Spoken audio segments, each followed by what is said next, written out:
গম পাওঁ সেইজন অসমীয়া হলো কিন্তু তাক আমি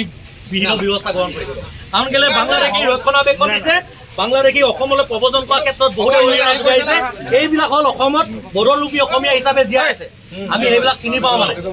আমি হৈ যাব নাপায়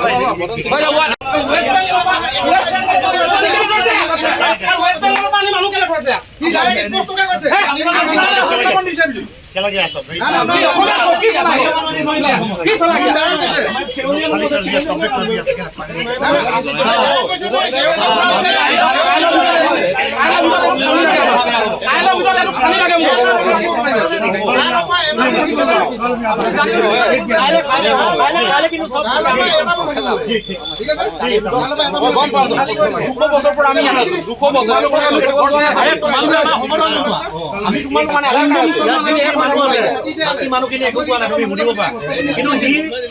যিখিনি কথা কৈছে আমি কোৱা কথাখিনি আমি কোৱা কথাখিনি সি উপলুৱাকৈ হাঁহি উৰুৱাই দিছে অসমৰ পৰিস্থিতিৰ বিষয়ে চবেই জানে অসমতো বাংলাদেশী নথকা নহয় বাংলাদেশী আছে এতিয়া চোৱা আমি আইনলৈ বাট চাই চাই আমনি লাগি গৈছে আমাৰ মা দেউতা জন্ম নাছিলে তেতিয়াৰ পৰা কৈ আছে কি 1971 চনৰ পিছত অহা 1971 চনৰ পিছত যিবিলাক অসমলৈ প্ৰব্ৰজনকাৰী হিচাপে আহিছিলে সেইবিলাকক বাংলাদেশী ৰূপে বা বিদেশী চিনাক্ত কৰি কিনে অসমৰ পৰা খেদাই দিয়া কৰা আছে কিন্তু আজিলৈকে আমি বাট চাই চাই সেই 71 চনত জন্ম হোৱা মানুহ মৰি গৈছে।